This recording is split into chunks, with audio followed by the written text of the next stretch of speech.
Shalom, and welcome to the conclusion of Learn Hebrew with English Words.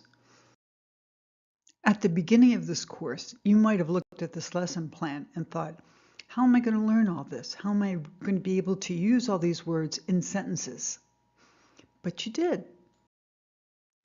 You learned that shalom means hello or goodbye. And you also learned the Hebrew word ani means I or I am. Then you learned that in Hebrew that there are two different ways of saying you, a feminine way or a masculine way. Ata for the masculine or at for the feminine. And then you learned the word ken means yes. And the Hebrew word lo means no or not. You also learned how to give a short lo and not lo, but lo to mean no or not. Then we had the funny one where we found out that the way to say he in Hebrew is to say who. And if you looked at the link, I have a link on Abbott and Costello Learning Hebrew. Then you got to use ani with some professions like student, professor, rev, popstar, and sandler. And then you learned lama means why.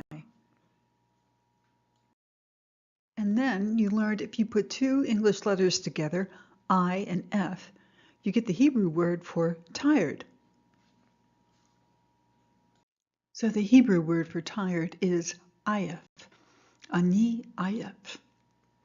That's only for the masculine.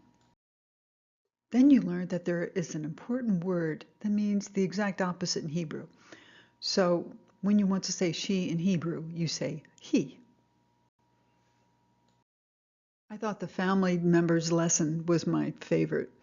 And you learned that son, if you want to say son in Hebrew, you say ben. If you want to say daughter, you say bat. And we got the word father from the name Avraham, Av. And then we got mother from E and then Ma. And we have Ima. Then through the expression Mazal Tov, you learned how to say good in Hebrew, Tov. And then you also learned, though, when it is feminine, it's Tova. Now when you look at these 10 lessons, you know that you know what these words mean and you know how to put them in sentences. And so now what you can do is study up and get ready for the exam. Shalom.